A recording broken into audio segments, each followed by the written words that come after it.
Is it? It's now. It's interesting. Whoa.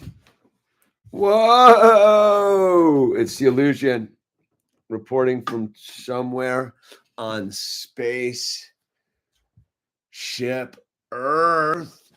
Well, it's a Wednesday and it happens to be the first day of 2025. So we're going to start it off with the Sober Wednesday, dude. I was going to do a live stream earlier and then I realized it's Wednesday. So it's Sober Wednesday, man. And we're here. So we're going to do an hour. We're going to start this year off with giving an hour to those who suffer, man. And well, that's all of us on any particular day, dude. We never know when that's going to be. So people suffer in all sorts of ways. And they tend to solve that suffering problem with drugs and alcohol and food and sex and gambling and all sorts of things to mask the suffering. But it really doesn't work in the long run. And so you got to uncover that and realize that the reason you suffer is a disconnection from yourself and God. And we are here to offer a solution to you that you don't need to be terminal about this thing. There is a way out. And with that said, I'll open up with the serenity prayer. God, grant me the serenity to accept the things I cannot change, the courage to change the things I can, and the difference to know the courage to know the difference. Wait, God, grant me the serenity to accept the things I cannot change, the courage to change the things I can. And what is it? God, grant me the serenity to accept things I cannot change, the courage to change the things I can, and the wisdom to know the difference, and the wisdom to know the difference. So it's the wisdom to know the difference. And so, yeah, we're here, man. We're here, dude. BW 2025, dude. PMI, it's going, dude. Glenn Davis, congrats on the 1-5. Yeah, Brett, 2100. Marie Logan, good evening. Area 51, dude. Andrew and Jeanette, happy for Jeanette is for Paul Moran. Happy New Year from Boston. Cactus, good day. Marie Logan, Jason Allen, yo, man, yo. PMI, Dan Z, dude. We're rolling in, man. Flatto, dude. Good day. And Sunset Beach in the house, dude. Never did get that ticket there, Jason.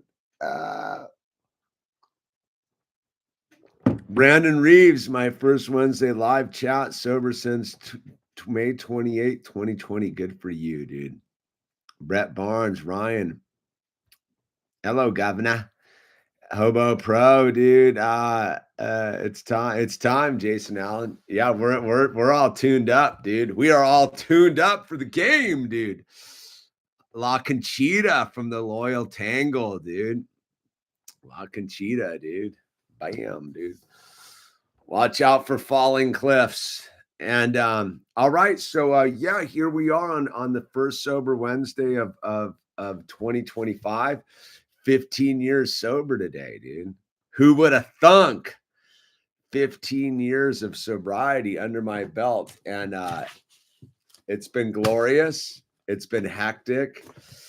It's been feisty. It has been it has been all shades of the spectrum, dude. So again, is who would have thunk, man? I don't know, man. So I guess if I go really down, I guess I should stay on script here and read how it works, dude. Remind myself how it works, dude.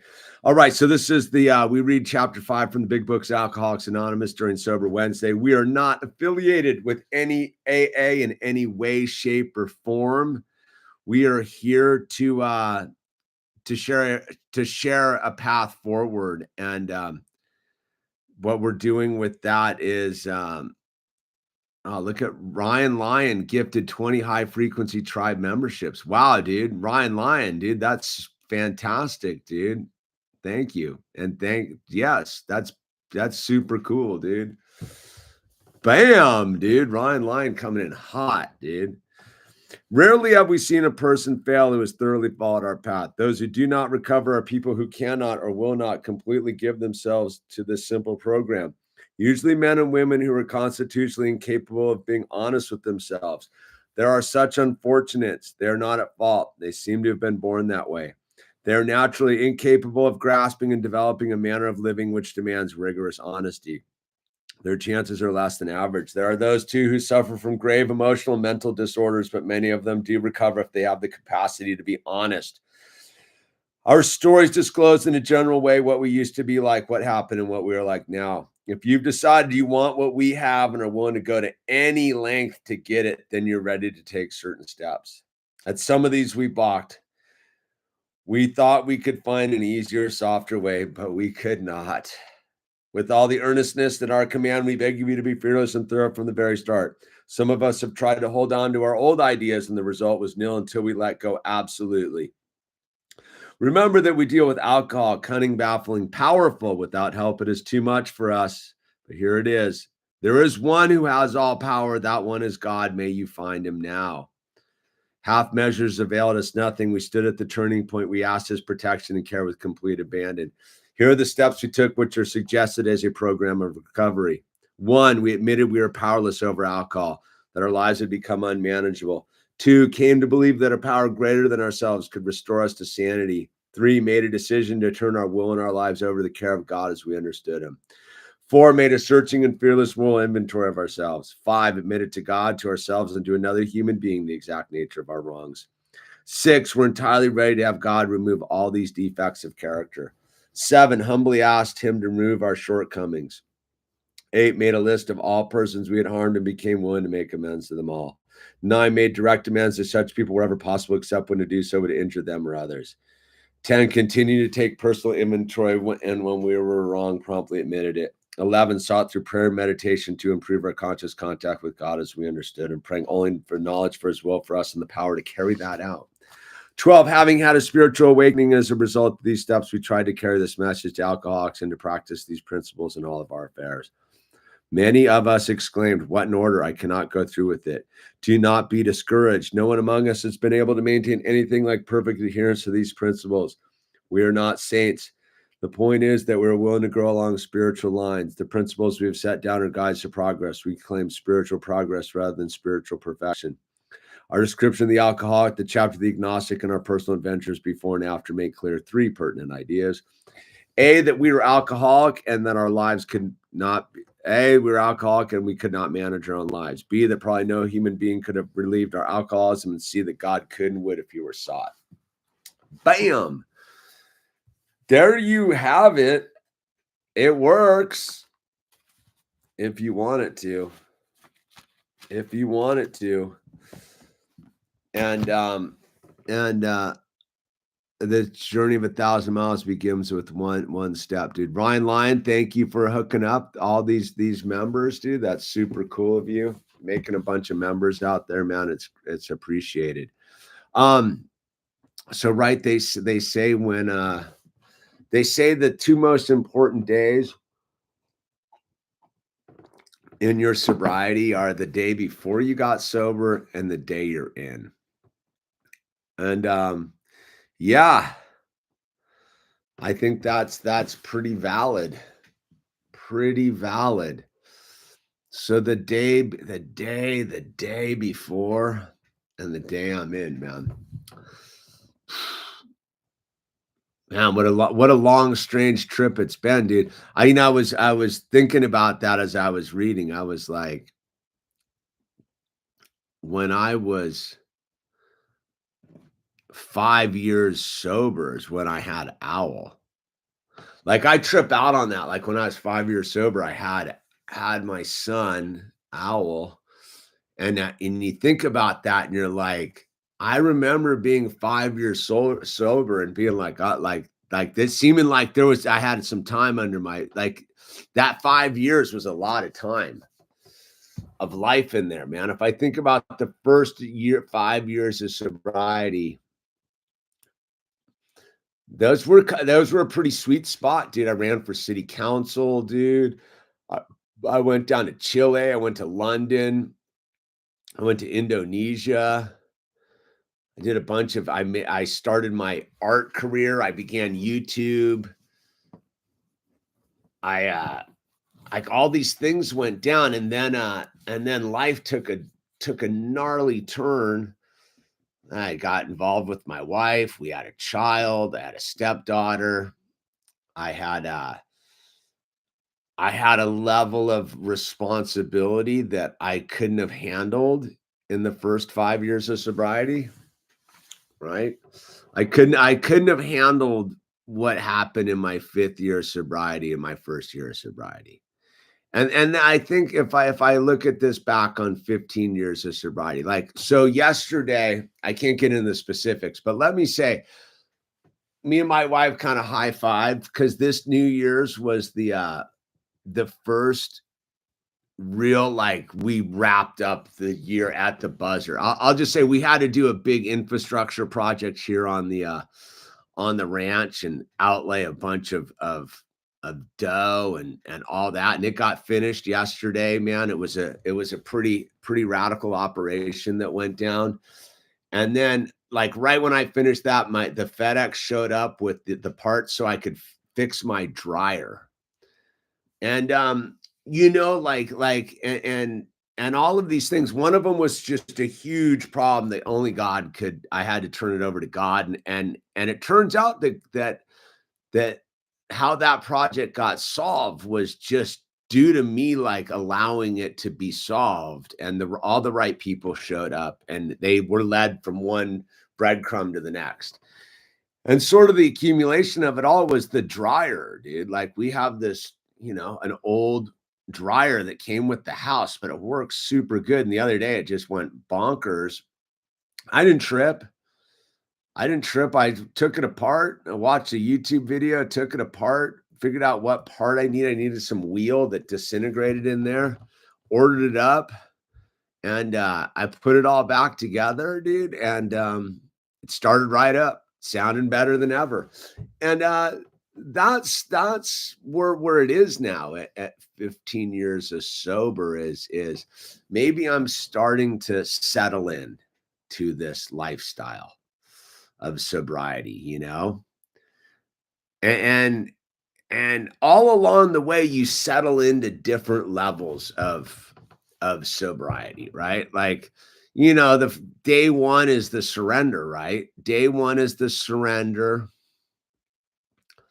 and then you get to various, like, then you kind of get into, like, that first year. You do the combat of year one, you make it around the sun, and then you sort of settle into, like, a different, I don't know, man, a level of, like, self-love, self-care, self-worthiness that I think super important to do without anybody involved in your immediate life. Like, year two, so year one was the combat of staying sober, of making a year, man, and that was a challenge. You got your little milestone chips in there, the first 6 months, then 9 months, then a year, and you're then around the 9 month part, it's pretty tricky, dude. The alcoholism fights you, the ego fights you, and all I can say is to anyone out there who's listening is jump in full bore for a year, dude. Go to the meetings, do the steps, take the commitments, just make it your life for like a year, dude. And see where it gets you. And I can look, man, I started off sobriety, Hiroshima, Nagasaki, with an old truck I had for over a decade, a old one surfboard, a Timmy Patterson that my bro Scott had hooked me up with, dude, and a Mark Richards twin fin and a skateboard and clothes and stuff. When I got sober, I was hiding out up in the mountains, living in my rig, working carpentry with a bunch of drug addicts and alcoholics, dude, cutting wood, bootlegging buildings up in the mountains, right? And so, when I came to the game, that's all I had was bad attitude and those worldly possessions, dude. And then a year later, I had a different car. I had Terra Cruiser 1, the gray Volvo. I was living, I think by then I don't know if I had that my own. Was living in the little trailer my friend hooked me up with or not. But year one, but when I got my first year, I don't want to say like life was any more secure. I had a car, some surfboards, some sobriety under my belt, but I think might have been like camping at the beach at that point. I can't really remember, dude. It was a long time ago, dude. But at some point in year 2, I finally got my little studio apartment with a bathroom. I think at year 1, okay, so yeah, year 1, I'm living at my bro Andy hooks me up with his trailer in his backyard with an electrical cord coming out of the house to the trailer. I got no bathroom, no shower. I'm doing it down at Zuma Beach. I'm using the showers. I'm surfing a bunch. I'm making YouTube videos. That's right. And then I remember like I began to realize I needed, or not that I needed, that I wanted more out of life. Like I think the first year of sobriety was just maintaining it. Just maintaining sobriety. And then after the first year of sobriety, I began to like put things into the request machine of God and like this is God to move forward. And that's when I got my first little studio apartment in the back there of this girl's house. She eventually like killed herself, dude, but I was living in this house. She wasn't there, dude. She was like a firefighter and she lived with her boyfriend up in the mountains, dude. And I lived there. And so in my second year, I get my own place. Finally, dude, I'm saving money. I'm going through a whole different experience because like now I'm like stabilized. I have my place. I'm paying rent. I'm working. I'm doing the whole thing. I'm working for my friend Robert, building crazy houses down on the old Malibu Road. I decided to run for city council in year 2. I run that crazy city council campaign in year 2. And it's pretty wild, dude. It's pretty wild. There's a lot going on. I think after the right around then, during the city council race, when it's over, the person I'm renting from kills herself. I don't have a place to live. But I'm going to leave for Oregon to move back up to Portland. And my buddy's mom gets a hold of me and is like, hey, will you live with your best friend who's suffering like bipolar like situation? We just move in with him to keep an eye on him. And I was like, I don't know about this, dude. And she's like, come on, man. So I went from my little studio to now I'm being of service, dude. At the end of year 2, I quit. I stopped smoking cigarettes in year 2, dude. I read the Easy Way by Alan Carr. I get the cigarettes out of my life, and I've never smoked ever again since. And then my friend's mom, my best friend's mom, asked me to be of service. She calls me. I'm up in Portland at the time, dude. And I'm gonna move in Portland because I just lost the city council race. And I was like, oh, I'm moving to Portland, dude. And I got a call from my buddy. He's like, dude, I need you to come back down, dude. My mom's got the deal for you, dude. And I was friends with his mom back then. And so I left Portland to go move in with my buddy and be my brother's keeper, dude, and help my buddy through his mental situation. But I remember sobriety year 2, New Year's year 2, my buddy went off the deep end and had an episode and escaped town and left me with a bunch of wreckage to clean up, dude. That's when I used to have that crazy place with the view over Zuma Beach, that place. And that's where I started my art career and the whole thing in year 2, right? Year 2 is when I launched the art career. The bowl cut thing blows up. I'd been to London by then. Year 3, I'm in the mix. That's when I go on the big surf trip to Indonesia. I go to Chile that year. And year 3 gets going. Year 3 is when I discover that I'm totally content as a solo individual. I'm living. So my buddy who I was taking care of, dude, who was having the mental health issues, he was like the world, like a full super bachelor. So he used to bring by all these girls. And I remember him asking me, and I'd be like, I'm cool, dude. Like, and they would always like be like hot and ready to go. And I was like, I'm good, dude. I'm making all my art. That's when I was like in my like art phase of the whole thing. And he's like, what's the deal? And I go, dude, what would I do with these people? I don't need them. I don't want them. I'm good, dude. And that's what I got in year 3. Year 3, I got a level of like serenity. I like the word serenity. Sounds good. It's a good sounding word. So year 3, I had serenity, meaning that I didn't need to add anything to my life. I was good, dude. I was like in a zone and everything was cool. I didn't have a car by then because I had abandoned Terra Cruiser 1. And I was pretty rattled after the whole getting back to California after spending a couple months down in Chile.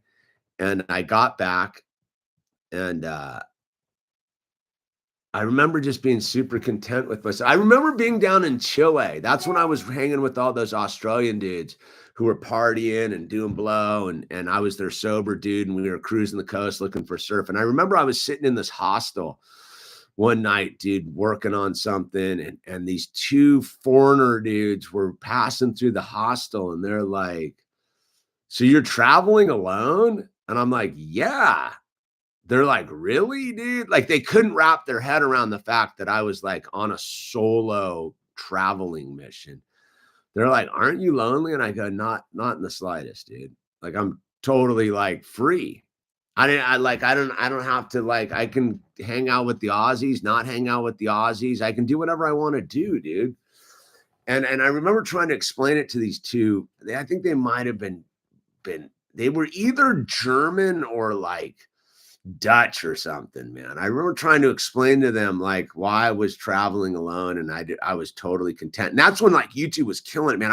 I was selling art like on like because God had changed my life so radically between getting sober that I'm now like 3 years later, I'm down in Chile just making money online, selling t-shirt and art, financing surf trips, right?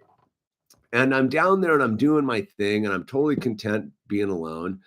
And I get back and I remember my spiritual advisor being like, dude, when you become secure in yourself, when you become content and content, not that word I like, right? When you have serenity in yourself, the right person will show up. Right? The right person will show up because in the early part of sobriety, man, someone's going to fix us, dude. I need to energetically be with someone else. And that energy alone is your big giant red flag that you probably shouldn't have anyone. Like I don't, and I can give you this like advice from a perspective of being a father and a husband and doing what I'm doing is in order to find the right person in your life, you can't be looking for them.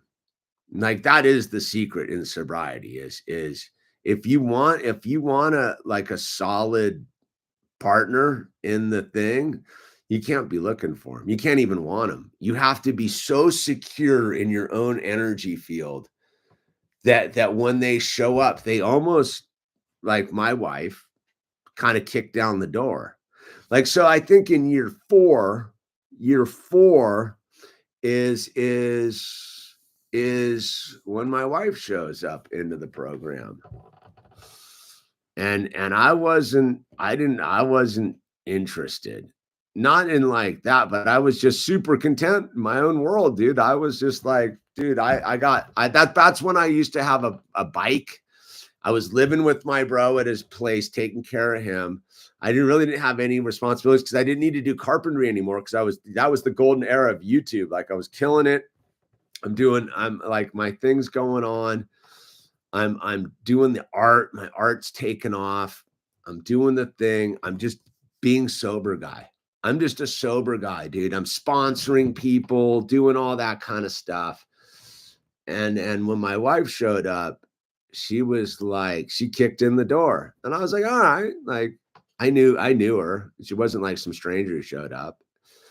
And that began literally, listen, our journey as like a couple began with her riding on my handlebars, dude.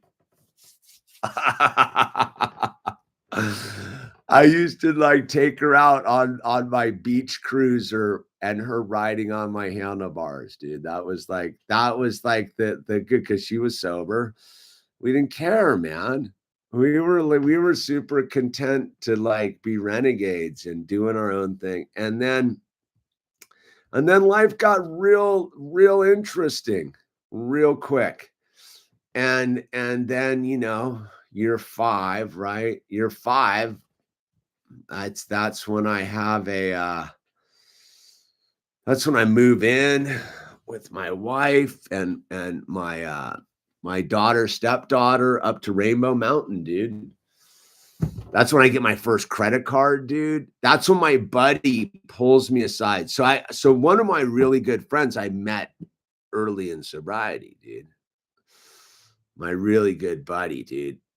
And I remember him. I didn't have a car at the time. My wife was going to rent Rainbow Mountain.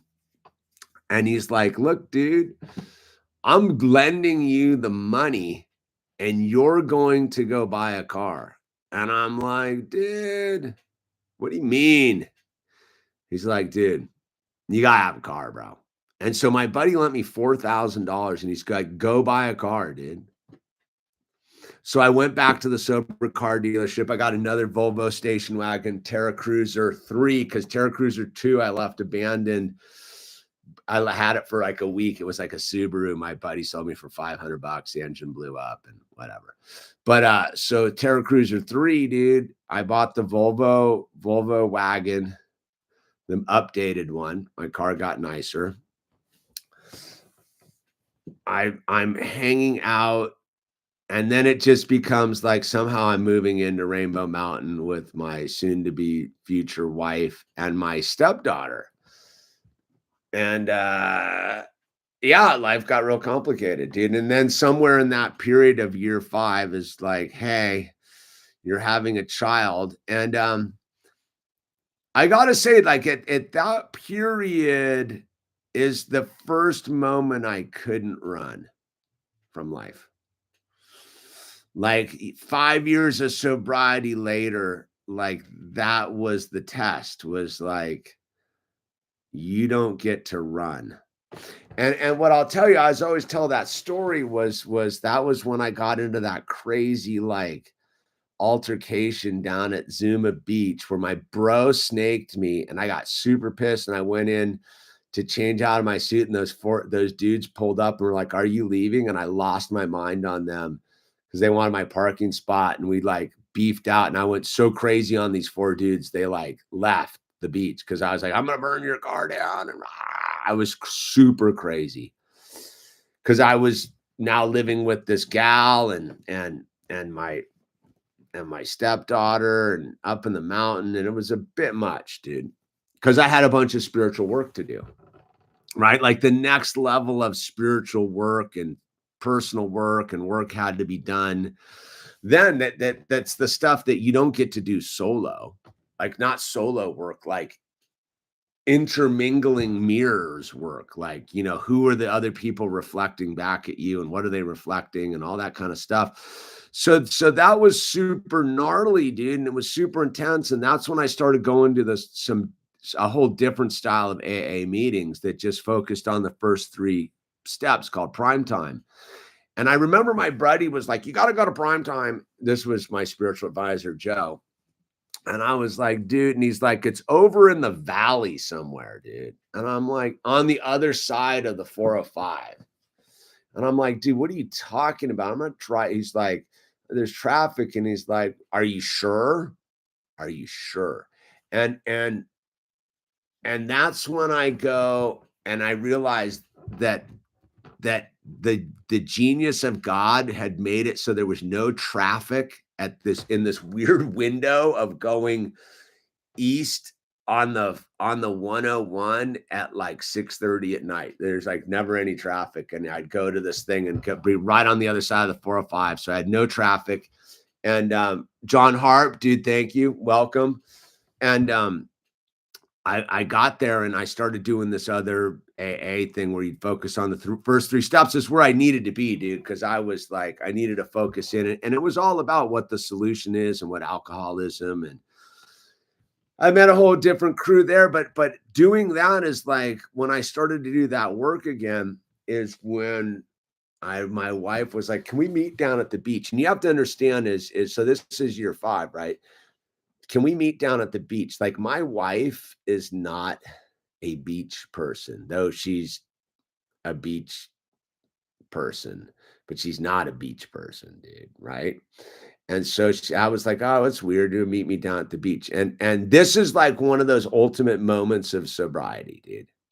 Like talk about like life just did a giant change on you and you took it in stride. I remember sitting there meeting her down at the beach and being like, "All right, whatever." And her being like, "I'm pregnant." And without any doubt in my mind, I was like, "All right, epic. Like it's on."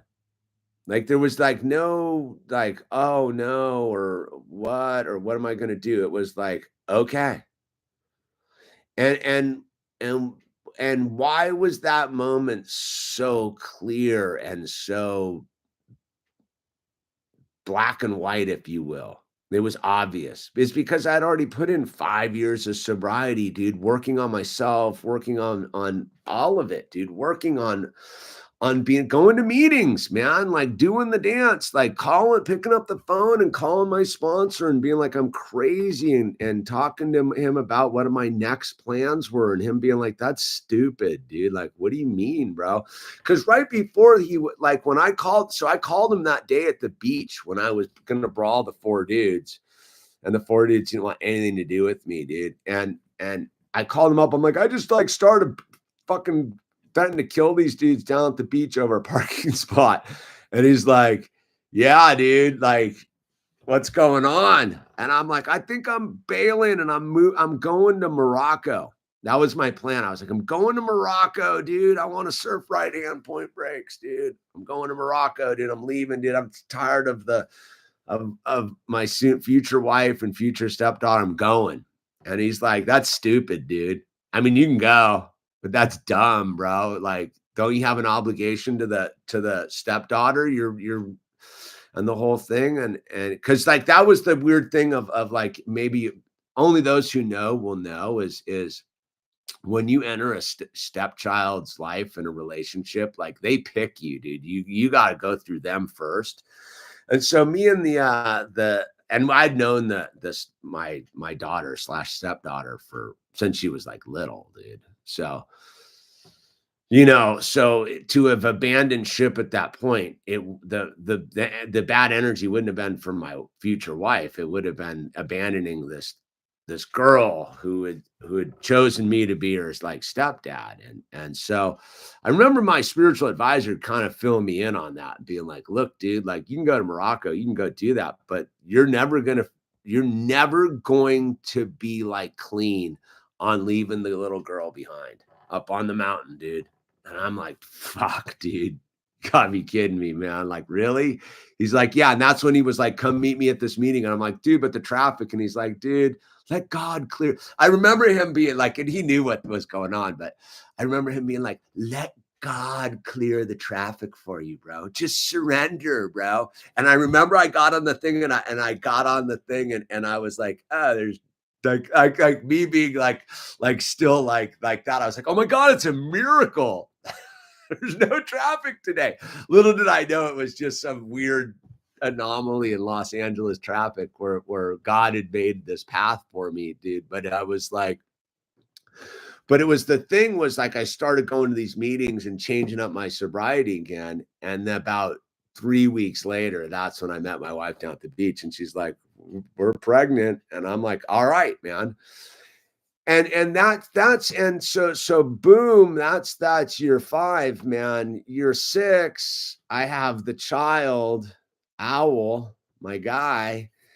At the end of year 6, that's when I walk off that crazy job, man. Because I'm working for my bro, and he starts getting loaded, and we're building those square houses up in the mountains. I got a newborn baby. I got a stepdaughter. I got a wife. I'm living on Rainbow Mountain, and I'm crazy sober guy, right? Doing the meetings, doing the whole things.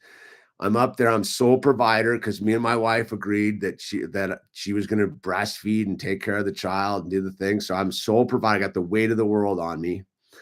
And I'm working up at this job. I'm living in fear due to falling off a ladder and whatever it is. I'm tripping out.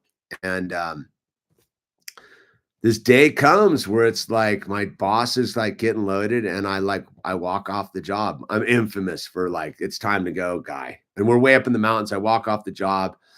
I get down to the bottom of the hill. I call my wife and all she said, she's like, was it clean? Was it clean? And I go, yeah, it was clean, man. It was clean, dude. And she's like, all right then, dude, it's all going to be okay, dude. And I'm like, all right. And, so at that point I was like, I'm not going to do carpentry anymore. I don't like it. I'm done. And the whole thing. And so that weekend, cause it was like a Thursday or something, someone called me up and was like, hey, we got a job for you doing this thing. And I remember I showed up at Monday morning, loaded up with my tools. I showed up early like I do. And the foreman was late because he had been partying and he had a drug problem. Little did I didn't know then, but he was late. And I was like, I'm not working for you. You're not on time, dude. And I don't work for people who are in charge who don't show up on time for their new dude who's told that it's a rush assignment and we're desperate and we need someone to show up. I showed up and I remember this dude like being like, what do you mean you're not going to work for me? I go, dude, I don't do that. And I guess what I'm trying to say is in sobriety, there became a time where like I began to get self-worth, value for my work, because my work wasn't desperate anymore. Like prior to sobriety, I had to show up for work just to sustain life, dude. I was behind the 8 ball, right? I'm drinking, I'm drugging, I got to just maintain like life. And so you show up for work, you make the money to spend the money on drugs and alcohol, right? And in the process of that 5+ years, I began to value myself as a human being, and I began to value the work that I put in and my value as a carpenter and all of these things. So I had shifted from being desperate to being like, I don't need to like work for you. I'm not desperate. Little did I know I had like a couple $1,000s in savings and like a child, and it's right before Christmas, dude, right? So it's right. So in theory, on paper, I should have been super desperate, but I wasn't. Like, I was more in fear of life before I walked off the job 3 days earlier than I was after I walked off the job. See, that's the weird thing about like the sobriety thing is like there's times where you have to trust the path of God, and you're sober enough to be like, okay, like I can weather this moment in time and space. I'm not going to get loaded over it. I'm not going to panic. I may be terrified. I may be like, but I know that I just have to do the next indicated action. And I remember walking off this job, and the dude had hooked me up through my wife, and he called her up and he's like, man, I gotta give it to him. Like, I know he's not going to come back, but I just want to acknowledge the principle and the courage to walk up. Turns out this dude gets sober not too long after. And he's like, yeah, there's a problem going on here with this and that. But he acknowledged what I did. And so I had to take that. So I had walked off that job like 2 weeks before Christmas. So that New Year's, going into sobriety year, I forget, 6 or 7. I've lost track now. But I go into that year of with like, all right, I'm going to take Christmas on the chin, and we're going to do this thing. I got the daughter, the son, the wife, a little bit of savings, and I'm like, all right, no, we're not going to worry about any of this till after the new year, right? You know how it is during the holidays, right? Everything's whatever. So I take that new year, that sobriety year, like a champ, man. Got no job, got a newborn child. I got a daughter who's 10, and a wife who's raising our child, dude, and giving her all. And I'm living up on Rainbow Mountain. And after that new year is when, I go and I find that crazy job working at that rehab. And but that doesn't happen for like another 3 months. And I'll tell you, this is one of those weird things that like always like struck me and is always stuck in my sobriety is I remember my wife being like, don't worry, everything's going to work out. And me being like, what the fuck are you talking about, dude? Like, this is hectic, man. What are we going to do? And she's like, it's all going to work out. And I remember looking at her going, you're crazy, or you have a faith of God I don't understand. And I always look back at that moment because intuitively she had a faith in God that I now understand. Took me longer to get it right, but she knew everything was going to work out, and everything did. And I'll tell you what is like that was one of the big letting goes in sobriety, was walking off that job, because I was so fearful of like getting hurt on the job or the next job or whatever. The world of carpentry is fairly dangerous, and fairly like the work could end at any given moment, and the next house, and who knows, and blah blah blah. And then I got into the new gig, and I remember sometime in like April or something, like that was 2015, right? I remember now. And maybe that was year 5. No, I don't know. It doesn't matter. Anyway, I remember being like realizing that I was actually saving more money and working less, or getting paid like half as much, but I was saving more money than I was working with a carpenter with fear. And again, that's what I like try to explain to people in sobriety, is like most of these things that we live as burdens are perceptional burdens. They're not really burdens. And it's all based upon our spiritual fitness. And look, I got to constantly learn that message. So like I can say it's like ending year 14, like year 12 to 14 have been tough, dude. That's the big move up here to the mountains, dude. It's been stressful trying to figure it out. I ended my 14th year of sobriety. or I don't know how it works, the number thing. I ended this year of sobriety with with a different spiritual understanding, almost back to when like that thing that like when my wife was like, "Don't worry, it's all gonna work out." Like, like if I go back to that moment, right, of what almost 9 years ago, 8 years ago, like you couldn't have told me where I would be in 10 years. And that's the beauty with sobriety. No one can, you can't perceive where you will end up. It's pointless to try. But what I can say, and I've watched it over the last like couple months, is like if you just let God bounce you around and you try to be like of service while you're bouncing around, you will ultimately end up so far down the path of happy destiny, you won't even understand, dude. And she got married, Bathel. She got married, man. She got like she's married. So and so when we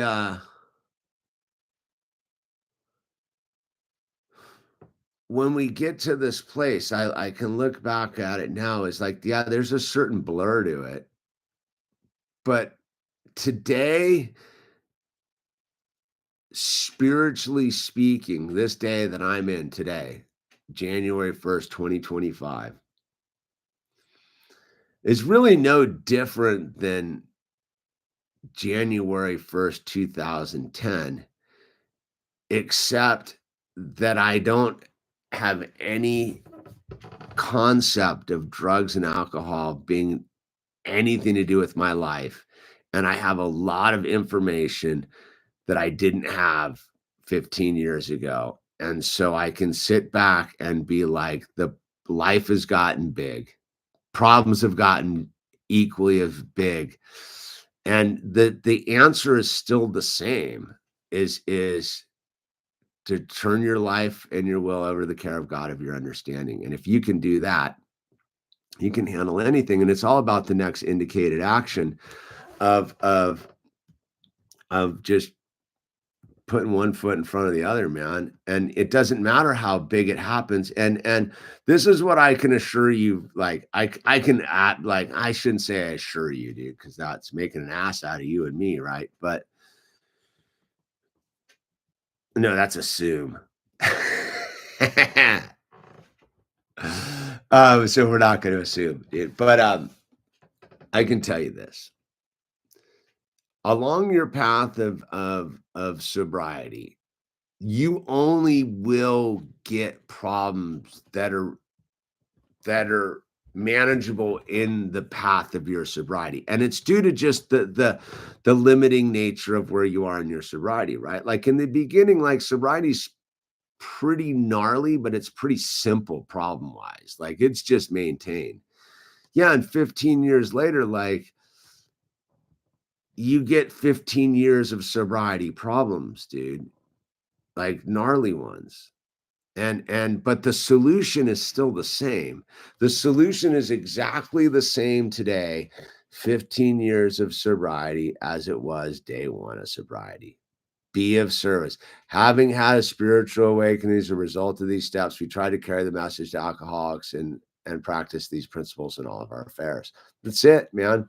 There's one who has all power. That one is God. May you find him now. These truths are self-evident, man. Like it is the thing that's what you get 15 years later is you know that this is not untested territory.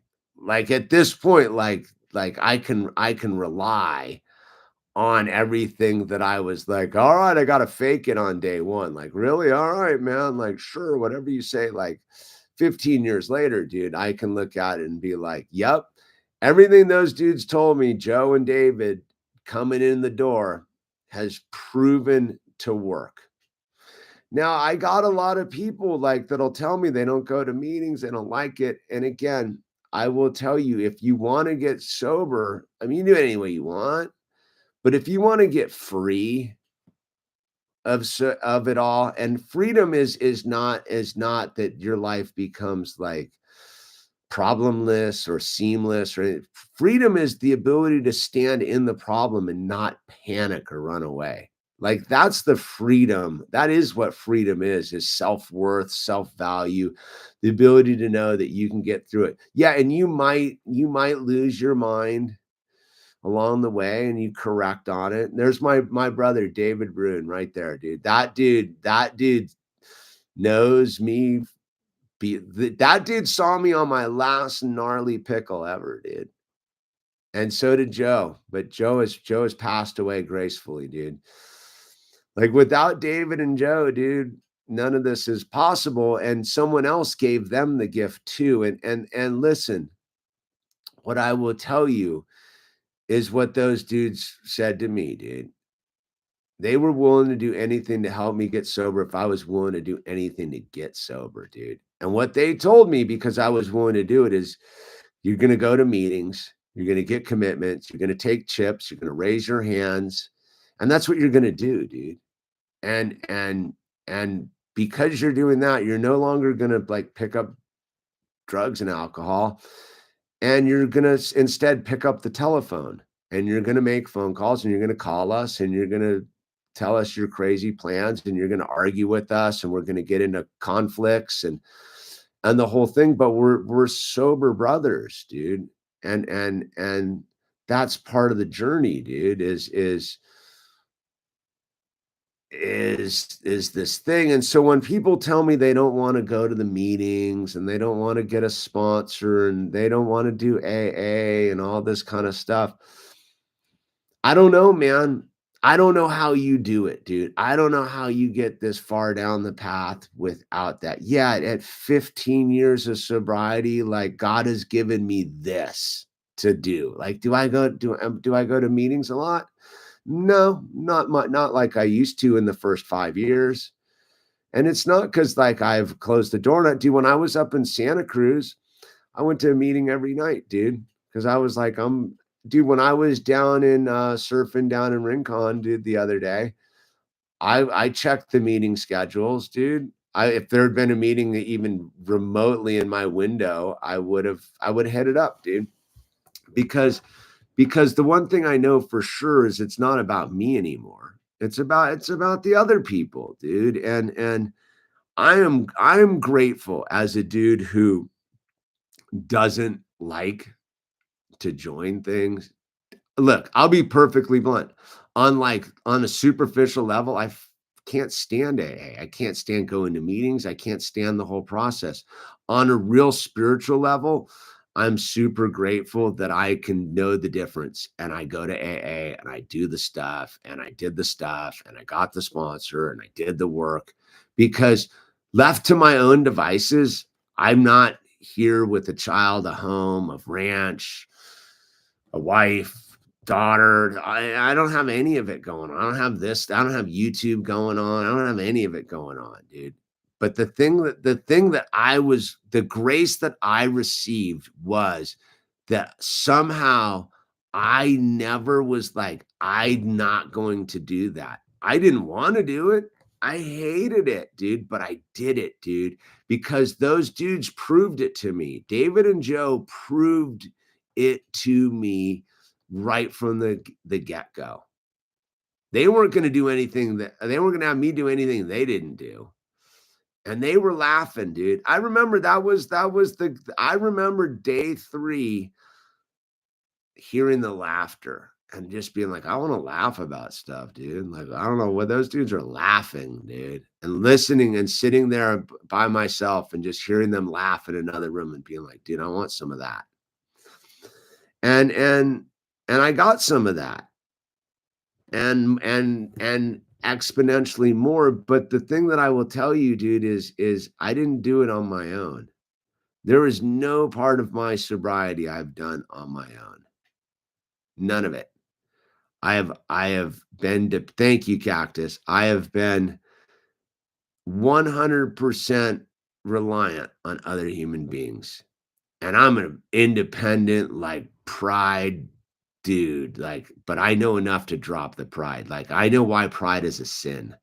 right? If you want to go over there for a second, is I was willing to know the difference between pride in my work and self-destructive pride of not accepting help. And I had to learn that. I had to learn that my brother David taught me how to not be prideful with receiving help, dude. You know what I mean? And do I still smoke weed? What kind of stupid question is that, dude? Like, whatever, dude.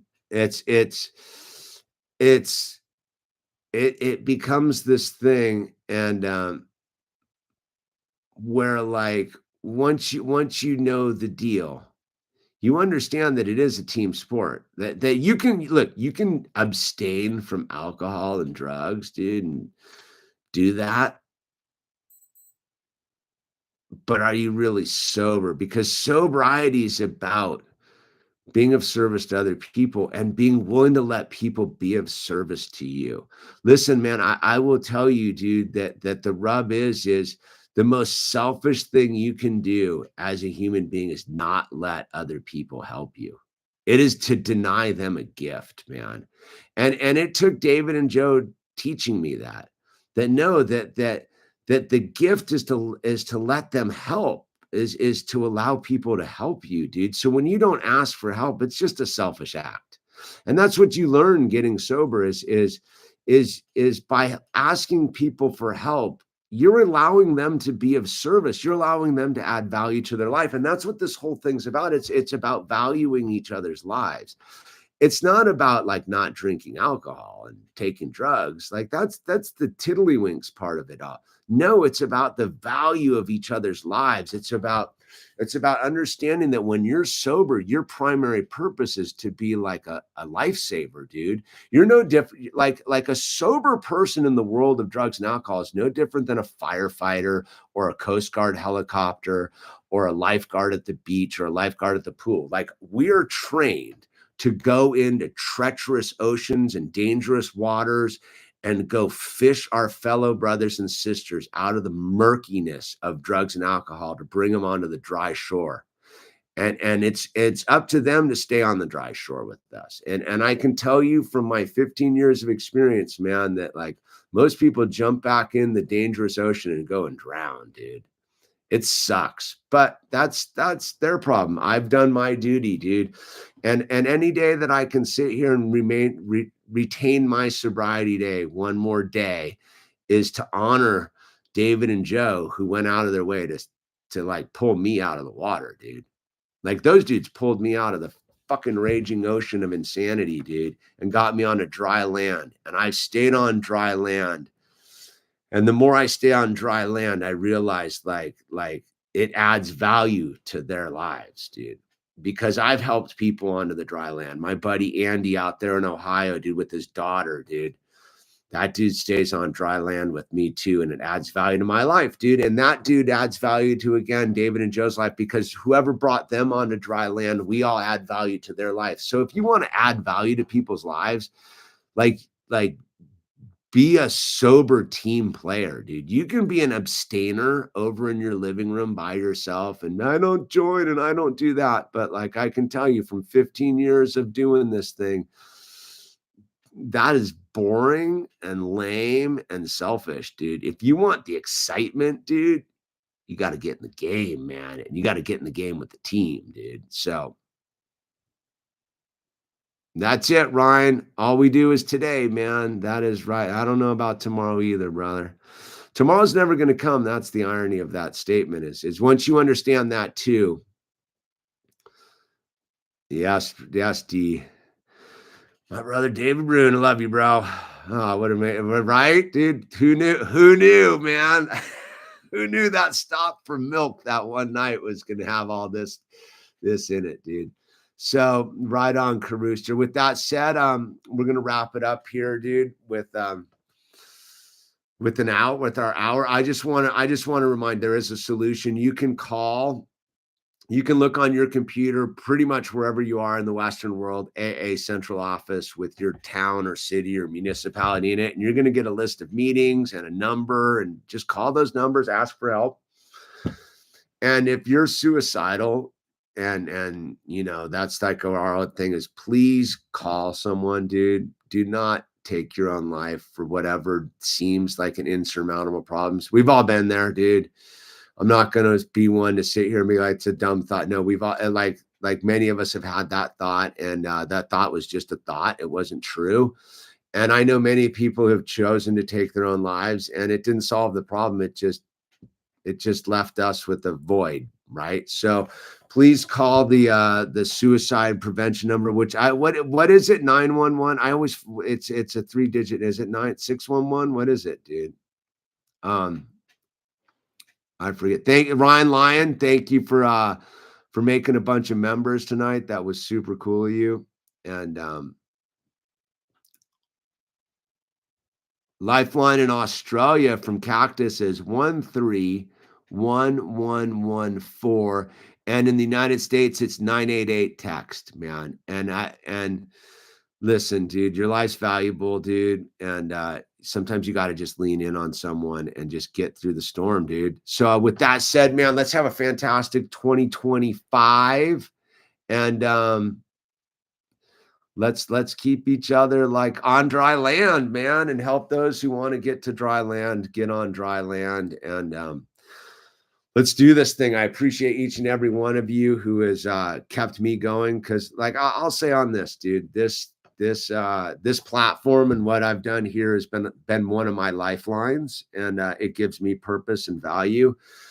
And I'm stoked to kind of get back on the Sober Wednesday rhythm, because it adds a level of value to me personally as a person who does not want to go backwards. So Dad, look, there's a new episode for the Skeleton Crew. Okay, just I'm busy, dude. All right. Can we watch it tonight? Maybe if you mellow up. New episode, yay!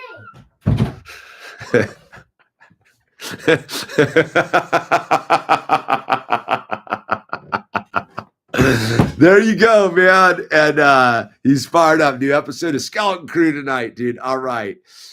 By grace. All right, let us end on it. God, grant me the serenity to accept the things I cannot change, the courage to change the things I can, and the wisdom to know the difference. Amen. High five, and we're out. Good night, and God has blessed us.